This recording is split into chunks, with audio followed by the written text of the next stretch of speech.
have you ever seen like gravitational lensing? You know what that is? No. It's like when you take something, like imagine if I just, like right here in between our eyes looking at each other, I just started warping this field in front of between our eyes, right? And it would start warping and bending and curving and all this stuff, and there would be a little distortional thing here. Do you see what I mean? Right? That's what I'm saying is happening, but that we don't realize that that's happening. Yeah. What I'm saying is that literally every step that you take when you move Yeah. is you warping or bending or distorting the literal information scape in front of you. Yeah. Right. And what's behind you no longer is being warped. Right. Yeah. Right. Yeah. Okay. Imagine you have that thing that shoots out a little tendril, right? And it explores some shit, right? Yeah. And then imagine it shoots that tendril back in after exploring that shit. And then imagine there's a bunch of other infinite tendrils exploring infinite other shit, right? But then what it does is it finds another little pocket of different shit and then shoots out into that other pocket of different shit that hasn't been explored yet. So a lot of the time it just is, the reflection is feel truth inside of yourself. That's it. Yeah.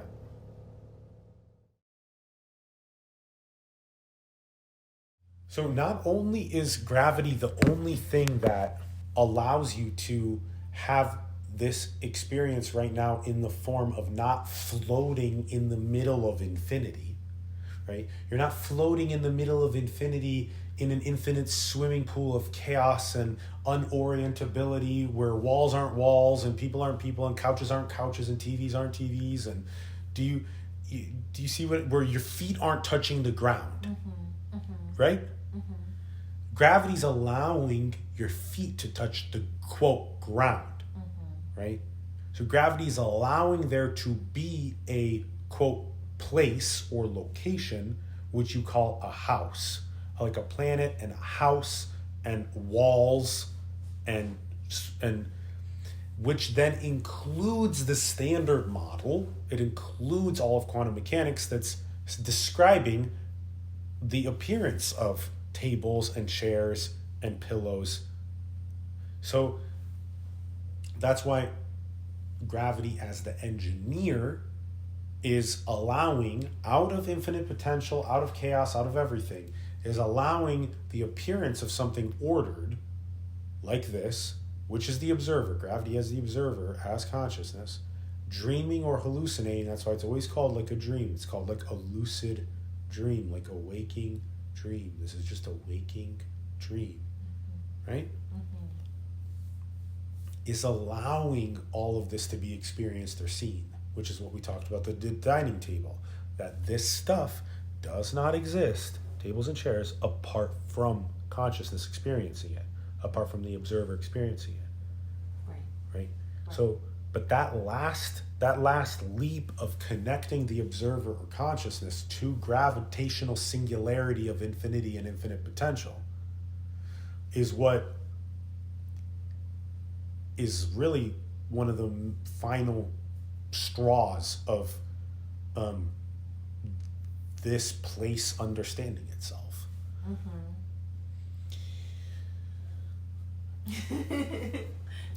Yeah.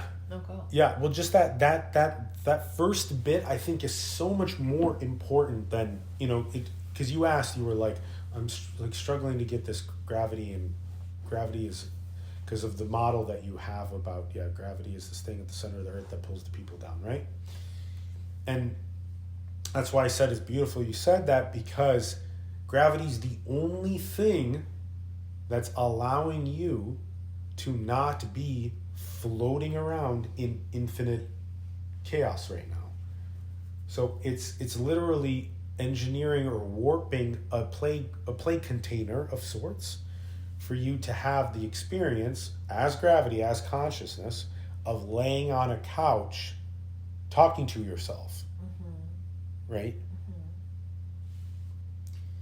So how is gravity different than the observer if gravity is consciousness?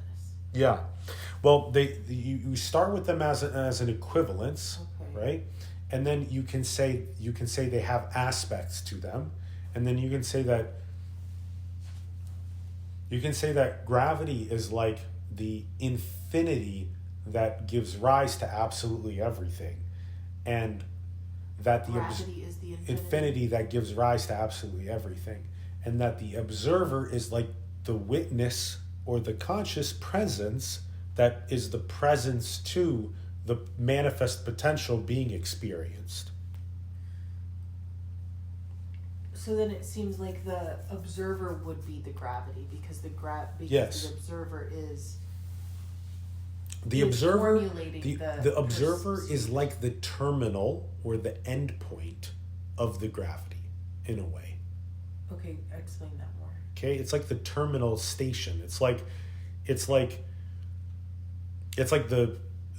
of like the joystick station of gravity is localized inside of the body. Gravity ends, the infinity ends, like terminalizes itself in your mind. Ends? What do you mean by ends? Like we're almost there. And ends like end points inside your mind. Like it end points. Not like an end to infinity, but I mean like it has an end point. Like you know how like an amoeba or a little like crawly thing that's crawling around on the ground biologically. Mm-hmm. You know how it has those little like fucking little pseudo tendril things that like they like pseudopods is what they're called. They'll like tendrilize themselves out and pseudopod out, and they'll protrude out like that, and they'll move across, spreading like that. Yeah. That's what like one of those endpoints is like your mind. Okay. Yeah.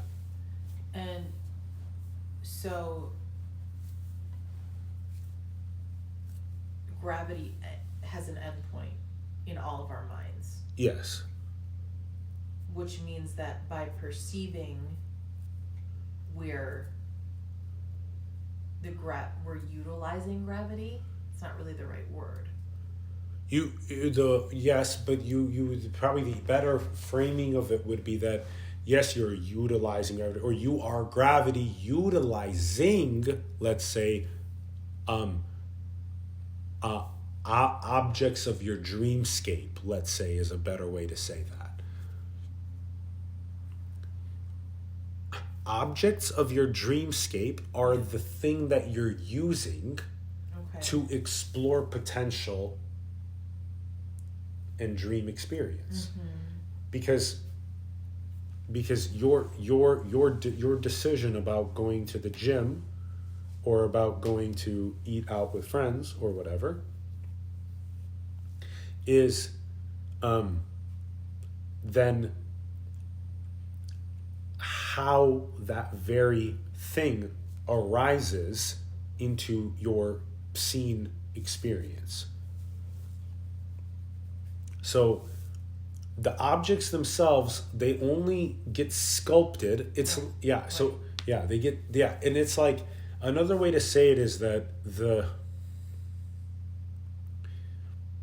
have you ever seen like gravitational lensing? You know what that is? No.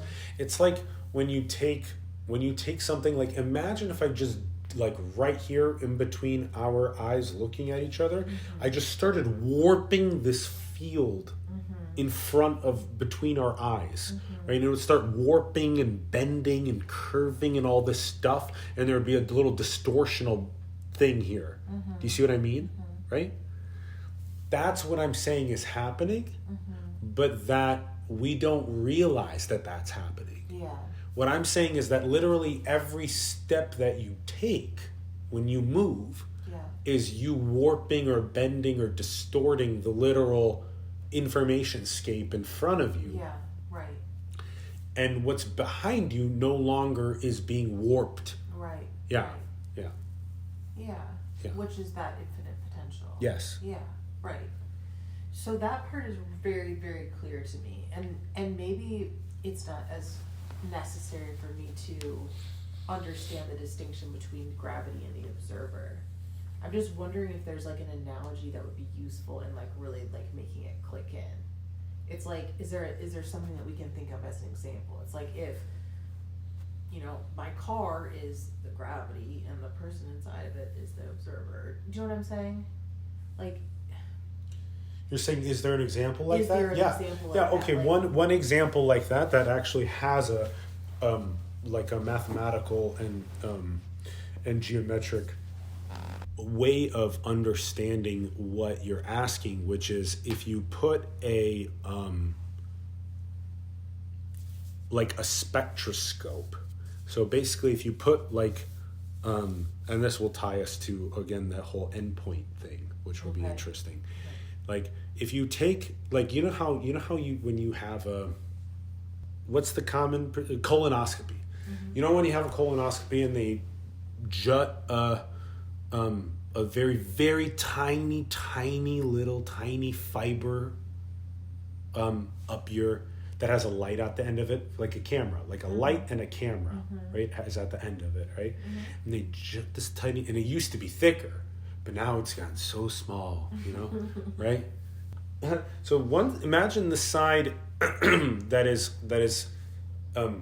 both contributing to the light of that experience and also that is receiving the information of that, what's being projected by the light. So here you have your tree, right? Here you have your tree, gravitational singularity, infinity. Yeah. Okay? Up one of the branches is this little fiber thing we're talking about, okay? Okay, now this little fiber thing that we're talking about has both a light on it and a camera. Okay, so this is already being helpful. Okay, great. So now the light is generating the experience of you sitting on a couch. And the camera is receiving the experience of you talking to some guy named Alice. Talking to yourself across the couch. That information is going through this little tube back home to the gravitational singularity. To consciousness. And consciousness is doing what? Is creating and intaking this experience. Okay, so the light is creating this experience. The experience. And the camera. Would that be like a projector more so? So? Yeah, it's like a projector and a camera at the same time. Okay. Because you have to project information and you have to receive information at the same time. So this is the end point of the projection and the reception of the information. What is the end point? This very now? Yes. Your mind. Your mind. My mind is the projection and the reception. Yes. Which is the same nature as all minds doing that same thing everywhere at once. Hence Bell's theorem and entanglement. And non-locality, and non-linearity, and non-causality. Totally. Okay, because you're going up the tree. Up the tree is an infinity of branches to an infinity of leaves. Right. And up all those little tiny little fibers, right? Those little colonoscopy fibers. Yeah. Right? Yeah. All have little lights and cameras on them. Right? Projectors and cameras on them. Yeah. Sometimes I say, laser and camera, but projector and camera. Yep. Okay, light and camera. Yeah. Okay. Projector and camera is great. So we're just not used to the example because we don't really project and have a camera at the same time. We don't realize that we ourselves can be both things at the same time, which makes things confusing for trying to say it's a projecting camera. But anyway, now imagine it's going up to all those leaves, right? But now imagine that all of those leaves are different experiences. You're laying on a couch, talking to yourself, right? Someone else is currently working the night shift at a gas station, right? Someone else, which is just another version of you, right, is currently, it's literally daytime in China, right? Right. And they're projecting and receiving that experience. Yes, but you are everyone Right. projecting and receiving all of the experiences as a single infinite cosmic infinite tree is what I've said. I like that. Yeah. Yeah. Good. I'm glad you like that. I titled a digital metaphysics episode that exact thing. Infinitry. If you think about it, it's singularity. Infinitry.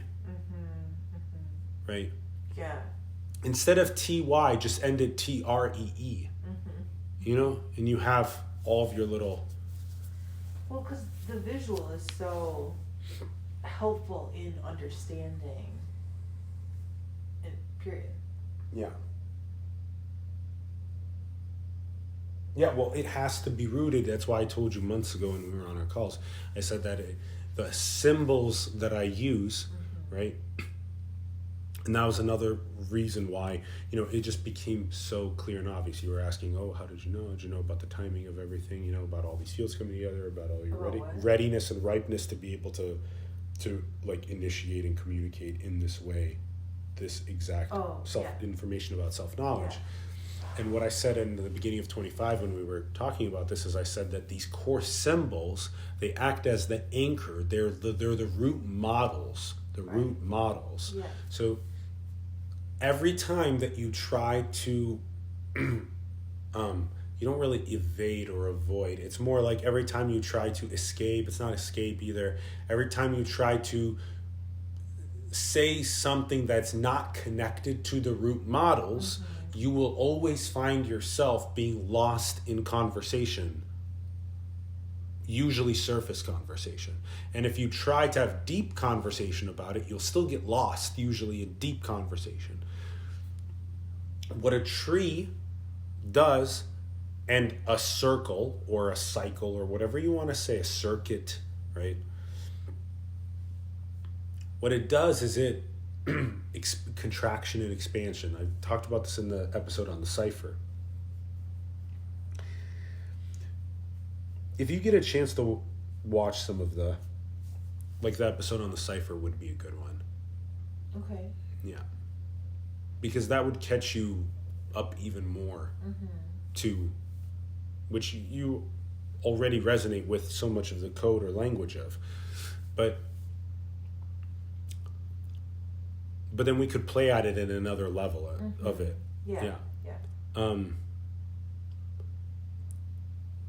If you stay at the root model, what happens is you're always in the superposition of everything at once. Yeah. So you're never leaving that.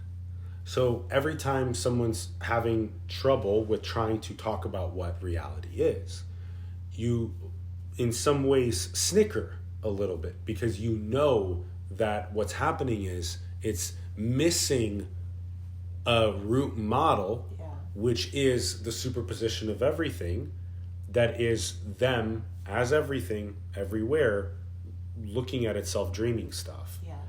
So now, if you took what I just said and then translated it into all the languages on planet Earth and then played it into everyone's ear at the same time, then for one moment, there would be an update of everything being in superposition of coherence or something like that, right? But because this is limited, like English is limited to a billion people, and Spanish is limited, and Arabic's limited, Mandarin's limited, all these languages are limited to clusters of people, right? English will always miss the mark because you're missing 7 billion minds, right? Yeah. So that's why there's always to speak in a superposition would be to speak in all of those languages simultaneously from the perspective of a superposition of being everything at once, right? Instead of being just one thing, Yeah. or instead of being a partial perspective, or instead of being lost in thought, or at the surface level of trying to just talk about the weather or politics or the news or religion or music or whatever.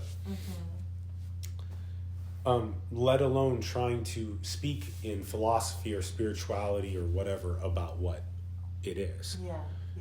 So that root model, if you allow that root model to just, like, if your consciousness itself becomes a tree, Yeah. you don't move, but you are everything, and you are dreaming everything, Yeah. and it just feels great. Yeah. And yeah.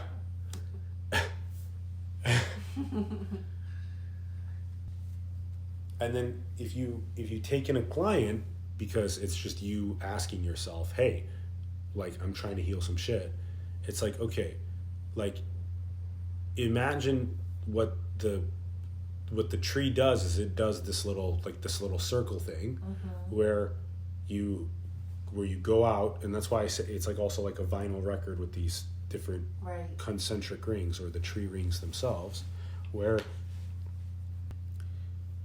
you, just like that's described in the parable of the prodigal son, you go out and you pretend like you are a separate creature, and that you're in a real physical world in a hostile universe, and that you don't know what to do, and blah blah blah, and that you have to go and blah blah blah, whatever, you know, and then you struggle and you suffer and you see blah blah blah, and then you come back home in this circle to notice that you never went anywhere, and that you were everyone this whole time. So that's why it's the tree in the circle, right? And so anyway, so the root models, if you don't leave the root models, you can very easily always, and I faltered on this a couple times while you were here this retreat. I should have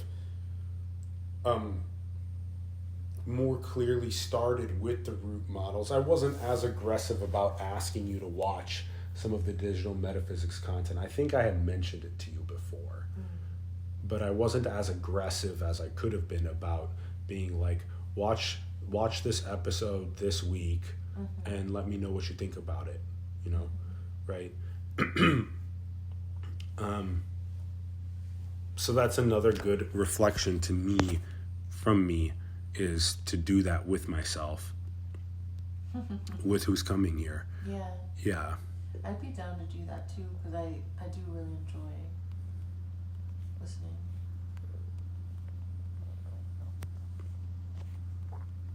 Good.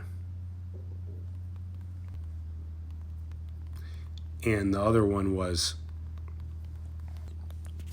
where I could have done better, was about looping in, like setting the, when I brought it up months ago, these root models, it's you have to be balanced, because you don't want to tell who you're working with that we must always loop all of our conversations to this tree in the circle. Yeah. Right? Because that's also not what you exactly want to do either. But like, even at this retreat at the beginning, I could have mentioned it again about the core models, like kind of just like slowed everything down just to remember that those are the core models, and also that that answering some of your questions could have been efficiently answered by answering from the perspective of the root models, which I really do, but sometimes I'm still not. I should loop it really back to the actual symbols themselves, instead of agreeing to play in out a little further than them. Give me an example of that. Like when you're asking me about like the nature of choice, or when we're at like dinner at Looks and stuff, I just think that that's a great example of me being able to instead of to play with you in your ballpark of what you're familiar with regarding those concepts and the philosophies and the teachers and the practices and all kinds of stuff, is to just take it back to the root models and to just explain that the tree is all choices happening at once now. And that now we have the word, terminal, like your mind body now is a terminal of that tree. And it's also that whole tree at once. And that is unspeakable. But that's just what it is. Mm-hmm. And that also connects to what we were saying about how you go to a gym or you go to dinner with friends. It's that every step underneath of you warps, it bends, it hallucinates every step, every piece of the information scape of the dream. And I told you this too, it's just that nothing is solid. Nothing is ever solid. Mm-hmm. So how does like the idea of parallel realities fit into this idea? There's the look. Like, is it like the tree itself is everything already, right? So everything, like you said, all at once. So all potentials are happening. Yeah. Right now. Yeah. Okay, because I was viewing it as more of like you're one of the little, whatever. Tendrils. You are, and you are, and you are. And your every possibility that you could ever choose is all those tendrils exist as well. Yeah, and here and for everybody and for So, but okay. So when I go to the gym, there's also me that doesn't go to the gym. There's also me that goes to ice cream, and there's also me that goes to the grocery store. Yes. How about this? Yes, because that's what infinity is, and no, because it's only correct. It's when existing when it's perceived. Yeah. When you're generating what exactly. So basically what you're trying to do is you're trying to, from a leaf of the tree, you're trying to back propagate across the branch to other leaves of the tree to see what is happening in other leaves of the tree at the same time. And you're trying to be like, are those infinite potentials also happening? And the answer is yes, because that's what infinity is. But the answer, it's not that it's no because you're in this room having this conversation. I would say the more interesting answer is that that how the tree uses the circle to actualize infinite potential. What circle? Of the circle. So meaning, even though right now is infinity and everything happening at once,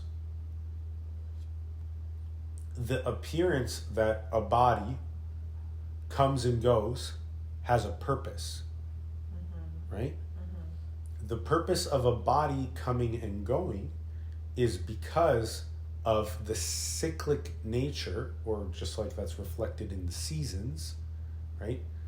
Of the way that infinite potential gets explored, okay? So let me put it this way. Remember that what I was saying about you floating off in the middle of space because gravity's not bringing your feet down to the ground, right? The same thing's true about why gravity would make an endpoint that's not eternal, right? Why does gravity make a terminal that's not eternal? Why which is the body? Yeah? Yeah. Exactly. So the reason why gravity makes a terminal that's not eternal is because it needs to do the cycle of coming and going in order for there to be a different access to a different stretch, let's say stretching out of that little next finger poking of that little crawly thing, infinite crawly thing, right? Okay, imagine a pod. So Okay, wait. Just imagine this for a second. Okay. Imagine you have that thing that shoots out a little tendril, right? And it explores some shit, right? Yeah. And then imagine it shoots that tendril back in after exploring that shit. And then imagine there's a bunch of other infinite tendrils exploring infinite other shit, right? But then what it does is it finds another little pocket of different shit and then shoots out into that other pocket of different shit that hasn't been explored yet. I need this portion. It's so great. Yeah, you like this portion? Yeah. Good. And it starts exploring that shit. Yeah. So, but that's why the tendril is not eternal. Gravity, the nature of the terminal being finite, right, is a purposeful part of the design of the physics of infinity so that it can peer into this dream hallucination, learn about it, experience it, and then pop out of it and then pop into something else that it hasn't yet explored that it really wants to explore, and be like, that's the next thing that I want to challenge myself with or explore or whatever it is. So it's true both that everything's happening at once and that infinity is on a journey of forever understanding itself and exploring potential. Yeah.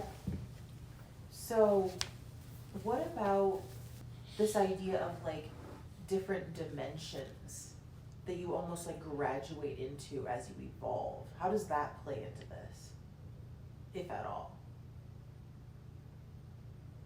Well, yes, it depends on the choices that you make in the dream that you experience, in a way. Because But it's infinity making those choices, which is what we are. yeah, Or- right. So one way to say this, and I say this in again some of the digital metaphysics content, Okay. is that it's that the nature of what's being done is both neutral in the sense that it's absolutely free, like in the sense of a violinist that's playing a violin. It doesn't really have much to do with spiritual contraction and expansion. It's more just the experience of being a basketball athlete or something like that, right? Something like that. Or being a chef in a kitchen or whatever, right? It's like having that experience, a Michelin chef or whatever. Yeah. Now, versus the contraction and expansion thing, which is another aspect of how infinity is exploring information, where in the sense that it will, like you said, quote, graduate through choices. Because if for example I came into this dream, and instead of being like, hey, well, I really want to forgive my father, and I really want to go and heal with my mother and my father at the same time, and I really want to do some big reconciliation, and blah, blah, blah, right? Yeah. There are plenty of examples of 75% of men who just say, fuck my dad. Fuck that guy. Right. I don't know what the number is, but it's high. And I hope it's not that high. It might be 50%, but it's high. And so, 75% of those that have been abandoned or betrayed or something like that. That's a better way to say it. Yeah. That is, yeah. Okay, good. Glad we made that clarification. So, now, then you would not, quote, graduate from that contraction, because you would stay your whole life believing that your father is a separate entity from you, right? Yeah. And you would be always doing stuff like my mom tried to sell me a program 10 years ago or something like that, which was that, why don't you go and prove your dad, go and make millions of dollars and prove to your dad that you're smart and you're blah, blah, blah, whatever, right? And so, but that's another part of the wounded masculine program running, Right. right? Just being channeled through the voice box of mom as Yeah. clickbait Yeah. for me, right? Yeah. And so, that's how we enact our wounding, so that I would be out and chasing a dream Mm-hmm. rather than coming inward and healing, Yeah. right? Yeah. So now what happens if the body ends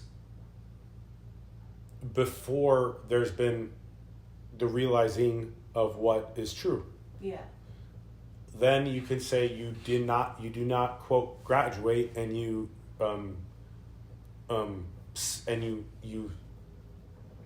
experience similar quote karmic patterns or imprints or whatever you want to say in your next dream or whatever. Which is really just consciousness saying like, oh, let's check that out again and maybe try something else this time. Yeah, well, yes, because, well, you get to see clearly what truth is when the body dies regardless, right? Yeah. So what happens, how I see what happens is that the body, as the body dies, there's a really beautiful, clear life review that happens of literally the most important and profound choices that were made, Interesting. right? And then those are usually with your dearest people, like how, that kind of thing. Your biggest transgressions show up there, that kind of stuff, right? So what I'm saying is that if that part doesn't look clear, like if it's not like, because you, at that point, you clearly know that you've died. You know that you are the same as your father, etc., right? So if you clearly see that you did not do the work, then you will create that kind of work for yourself to learn how to remember to do that work. Yeah. But if you have cleared that work, then it's like, damn, that's pretty fucking good. Let me see if I can fuck myself up even harder and see if I know how to get out of that little escape room. Yeah.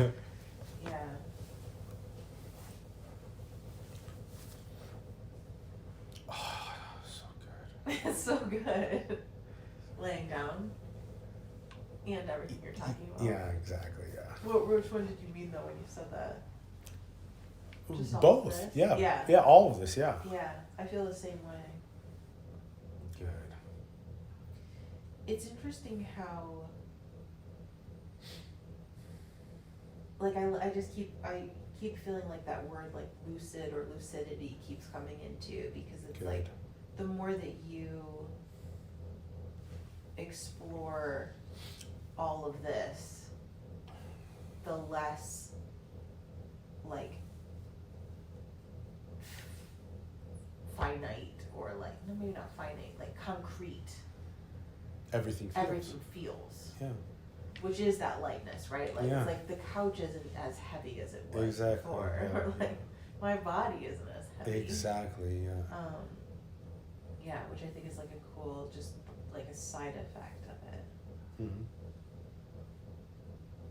Well, yeah, it's the,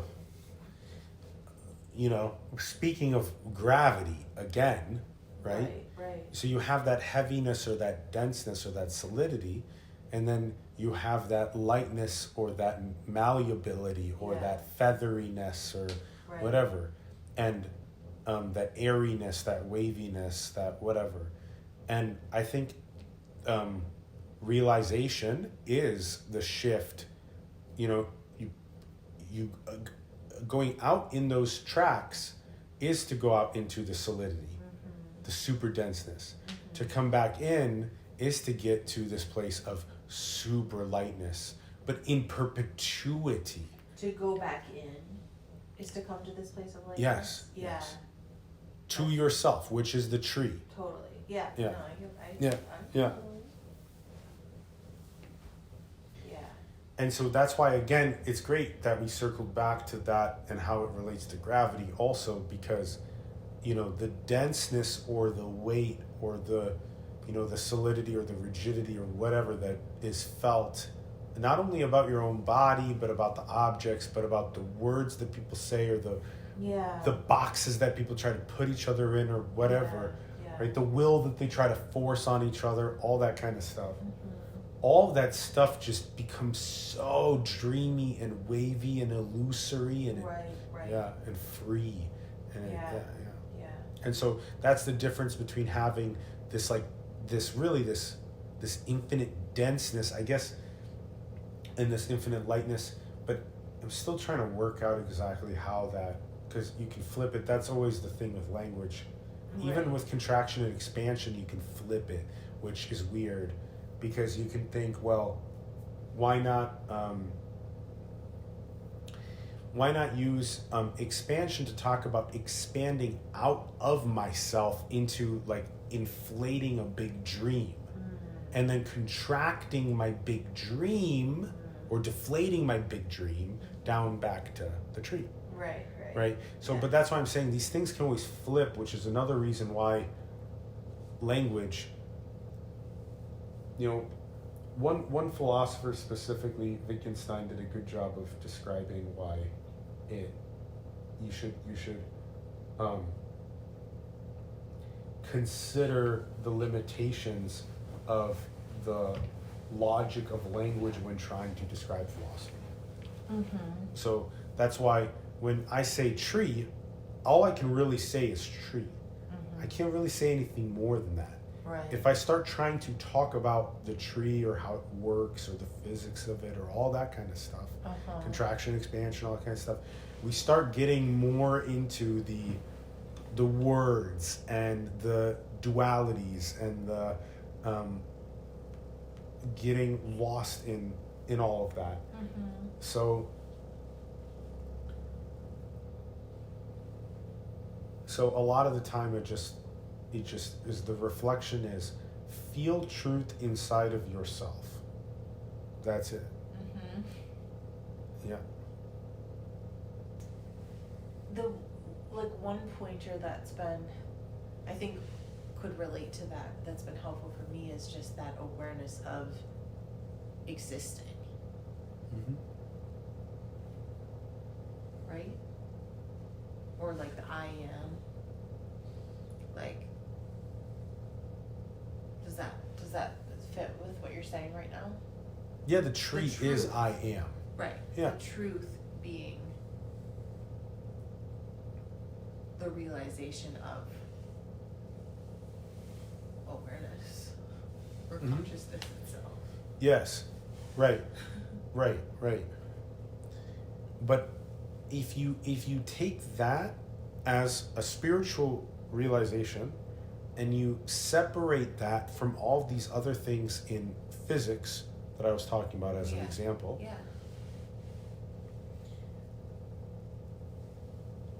I met plenty of spiritual people that have said the exact words that you've said, but still somehow hallucinate little bits of separation here or there or whatever, right? So that's what I'm saying. Yeah. So there's a certain digging into oneself that one can do beyond just transcendental spirituality, which requires what I call transformative mastery, right? Or doing this deep clearance or cathartic work. Understanding physics, how that actually is consciousness and spirituality, etc. So, but by bringing all of those things together into an ever deepening model of what one is, right? Yeah. That's why, I said, I am is the tree. But to know all of that about yourself. Right. And to be able to always see where one is being partial, where I'm being partial through another body, another body showing up and it's being partial in some way. And I know exactly what to say in order for that body to stop being as partial and to start being more holistic or something like that, right? not always, but a lot of the time I know the decryption key that they need to break down some of the stilts that their illusion's being built on. Even if it's peddling something like I am or Right. I'm consciousness or I'm awareness or whatever it is. Yeah. And that's like the tools, you know, like all the different tools. Yes. Yeah. And knowing which one to use at certain times. Yes. Yeah. Yes, because if you ask someone saying I am conscious or I am aware, so you ask them, you say like, you know, what was the core wound in your life that you healed and how did you do it or whatever, right? Just watch what they say, because they'll tell you everything that you need to know about if they have any real mastery or not, right? When you ask them about their core wound. Well, one of the ways that you can gauge if they actually have mastery or not, or if they're parroting stuff, is to ask them that question. Yeah. Because they should give you three sentence clear sentences explaining what their core wound was, how they had healed it so far this life, and what tools that they used in order to do so. You know? That's cool. Yeah. I love that. That's like your gauge of if they're worth their salt or if they're just parroting. Yeah. So, but I think parroting not only happens in spirituality, it also happens in physics too. It happens in every field in that way too. Yeah. So true. No, I love that so much. Yeah, because if someone came in here and like if Tim Maudlin, who's been, you know, who started the John Bell Institute, came in here and was, you know, he would be a great gauge as an example of my ability to try to condense down the Bell inequalities to just a couple sentences or something like that. That's what I'm trying to say, right? So you get to act as that gauge to who you are speaking with. Yeah. That's really cool. And then you can create more gauges like that, but for other things. Like, for example, you can say, what's your relationship like with your mom and dad? That's another gauge to see if they're full of shit or not.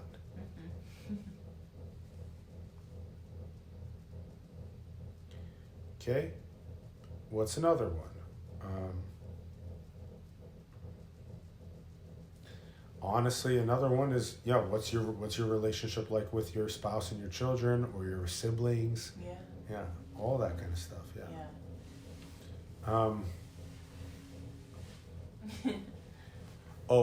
Another one is, I mean, you'd have to find a better way to say this, but like, how would you say the gauge for, like, if someone's believes in like a political party superiority or something like that, or an ideological position superiority, or something like that? What would be the right question for that? Yeah, that's a good one. I feel like, I mean, couldn't you just simply ask like you have any strong like political views or identify more with certain political ideology? I like that. Do you have any strong political views? Yeah. Or are you interested in politics? Yeah, or yeah. I feel like that can lead into that pretty quick. Yeah.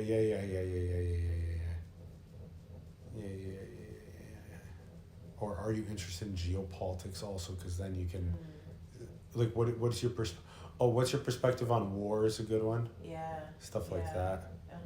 Because if, you know, it'll give you a really good gauge to hear what the responses are to these questions. Yeah. It's so funny that we're talking about this right now, because I think this is like, I feel like this is sort of something I do very constantly and consistently, but then I sometimes like catch myself doing it and I'm like, why am I trying to always like size people up or something? Not size them up, but do you know what I mean? Like, why am I just trying to always figure this Because out. you are autistic, and what you're trying to do is see if someone speaks the same language as you. That's one way Okay. way Yeah. that I say it. Yeah. Because the only way that you can learn if someone speaks the same language as you is to ask them these funky questions. Yeah, that's so true. Right. That's so That- funny. Oh my god, that's really what it is. And you gauge How they them- respond. how they respond, and if they respond like your autistic ass does to the question, then you're like, dude, we speak the same language about it. That's cool. Let me ask you another question, and then you ask them another one, right? But if they respond like a large language model does, Yeah. which is, oh, of course I have strong political opinion, Yeah. you know, or whatever about Right. whatever thing, Yeah. then you know that they're not going to speak the same language as you do. That's so cool to realize that. Yeah. That's cool. It's kind of almost, it reminds me of like little kids on a playground being like, do you know the Password, or whatever. yeah, You know what I mean? What's It's the just password to get in the jungle? Yeah, gym? what's yeah, right. Just like, Yeah. oh, you don't know it. Yeah. Fine. It's Miss Carlson's skirt or something. Yeah, right. Oh, that's too funny. That's cool. I like, these things are cool just to also like reframe, like we keep that, it's like the word of the weekend. The word of the weekend, reframe. It Reframe, makes it- baby. It makes it more of like a sweet, innocent thing versus like a malicious, like trying to get this person. Oh, yeah. You know what I mean? Exactly. Like Well, trying and to it, get them to fail. Like I'm trying to get them to like catch them in a misstep. Or exactly, something. Like, that's exactly. not- And it invites you invite the question. First tool. Oh, cool. Yeah. Cosmology, reframing, Yeah, cool. right? That's awesome. And then the next two are seeing from, non-separation, seeing from to, which are both invitations to reframe. Yeah? Yeah. All of these are invitations to reframe. You know what I mean? Maybe that's your business name. Invitations to reframe. No. Just reframe. Oh, okay. That's too much. That's too much. Or it could be ITR, invitations to reframe. Yes. Well, Yeah. well, the same thing has been said about every single major technological shift that's ever happened. This is the devil. Yeah. Totally. The demons come through the light bulbs Yeah. for electricity, Yeah. you know, Yeah. or the So car cool. will never replace the horse. Yeah. Yeah, or the cell phone, again, if you don't have mastery of the cell phone, Yeah. right? Yeah. The cell phone has been social media, the internet, if you don't have mastery, if you don't have your own discipline and sovereignty with all of this stuff, Yeah. we've now become little slaves to it, right? And now it looks like it's the demon or the devil or the bad guy or whatever, right? Same thing's true with AI, right? Same exact thing. Same thing's true with every single major technological thing like that. And I mean, to some extent, the same thing's true with who is this queer, non-identified, eccentric, doesn't believe in anything but believes in everything and has a root model of a tree in a circle, has some weird theory of everything type thing about consciousness and physics. Why is he talking about free association? Right? Yeah. Right? That's the devil too, Yeah. right? Because it's threatening Right. Barbie and Ken being together in a house with children in a dream. Right. And that dream continuing in the next and the next and the next. Yeah. Right. Well, it's so true. So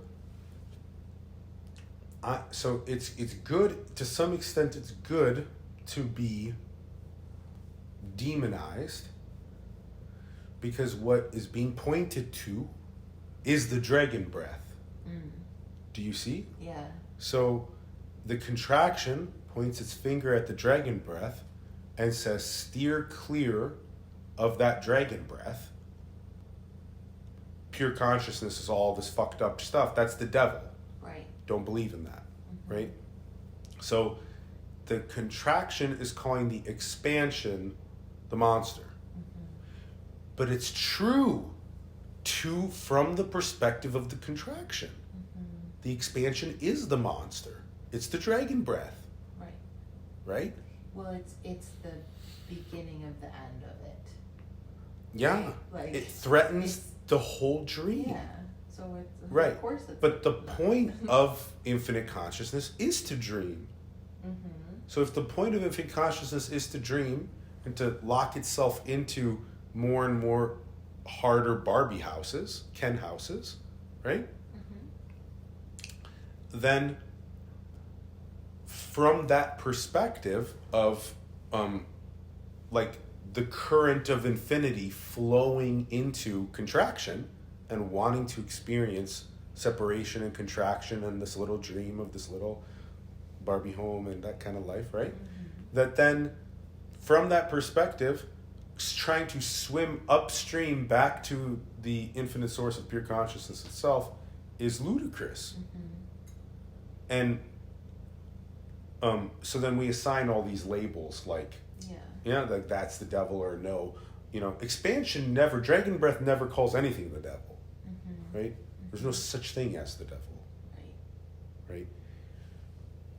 Instead, it's simply that it's a contraction into a dream of separation and an expansion back home to the reality of non-separation, but all of that's happening at the same time.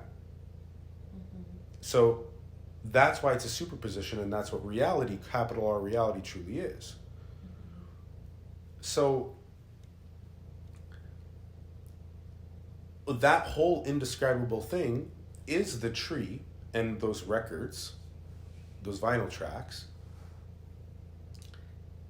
And from the perspective of the contraction, yelling back at the dragon breath saying that you are the devil, that's true for that partial perspective of infinity. And it's beautiful as it is, right?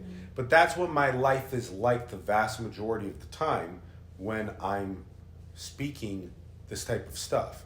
Because you can imagine everybody lives in a world where the reality is that I live in a money-based society and I need money for my basic needs, and I need to sell my time for money, and inflation is real and all this stuff. And so when somebody comes around the corner and they start saying, we're building regenerative communities where you never have a utility bill, you never have a food bill, you never have a water bill, you don't have an AI bill, you buy one time to get into a dormitory or a condo or a house, and then that's the only thing you ever pay forever. And it's like, I have no idea what you just said. You're the devil. Right. Yeah, you're probably trying to convince my son to join a cult. Right. And Absolutely. yeah, and now please never speak to our family again. So that's what it's like for an autistic person to try to talk to. Now you can see how many of authentic expressions like that have been masked or put into graveyards or slapped out of or contracted back into matrix pinholes or whatever. Because you can't get away with speaking like that in this society. You have to be so obsessed with your truth and unwilling to budge from your truth and gravitating those towards you that can hear good chunks of your code to help build what's right, and not take any of those naysaying things. It's no different than the electricity, the airplane, the blah blah blah, right? And by the way, at the regenerative community, there's it's a DAO, it's a decentralized autonomous organization. Everybody gets to live in pure freedom exactly how they want to live. The only real vetting process is about, why you want to join this community, what gifts, skills, talents, daily vibe do you want to bring to this community, that kind of thing. And that this is not a real estate investment. This is not a vehicle for you to make money. Yeah. This is a vehicle for people who want to free their consciousness, and also who've never ever owned, especially first time home buyers, right? That kind of stuff. So cool. I love it. So anyway, talking about it like that is what also makes it happen. Like you said a couple hours ago, you said you really felt connected to your magic wand, right? Exactly. Right? And that you can speak with clarity with your magic wand to make things happen. So building worlds with your words. Building worlds with our words. Exactly. I love it. I love how passionate you are. It feels like it does build the world, right? Like, it's like the fuel almost. It is the fuel. It's really cool. That's where we said gravity's the engineer. Yeah. The fuel for it is your word, the quanta itself. It's what you're warping right now into existence is the fuel for what gets engineered as your experience. Right? That's why I ask all the time, what do you want? What do you want? What do you want? What do you want? Clarify your desire. Clarify your desire. What do you want? What do you want? Not just for your client work. What do you want for your romantic thing? What do you want for your realization and your clearance work? Will you do this? Will you do this? Yes, yes, yes. Okay, yeah, okay. You clarify. Yes, okay. Feet to the fire. Feet to the fire. Feet to the fire. Like, those are the things that make your experience your experience. Nothing else makes your experience besides all of those things. Right? So, if you haven't clarified your desire, then you will just be acting out your whatever the last quote desire was, which is almost always some sort of autopilot thing of like, I need to make money to pay for my basic needs. Right. Yeah. Yeah. And you don't know what that is about the relationship situation. You don't know what that is about any clearance or healing work. You don't know, and so nobody's asked you about it, and you're not clear on it. So you're constantly warping, like if you don't know what you want in a relationship, right? Or if you only have a relationship, like we just said, that's like a Barbie and Ken visual of a relationship or whatever, then all you're going to be doing is building that. Every single time that you talk to somebody is going to be building that, and you're never going to be trying to understand what underpins all kinds of relational dynamic investigations and healings and emotional openness and nervous system regulation and all of that. So asking each other deep questions, it's just, you don't ask that about your business, people will laugh at you about what you want with your business. Yeah. People will laugh at you. They'll be like, how could you possibly be an entrepreneur or a business person if you have no vision for your business?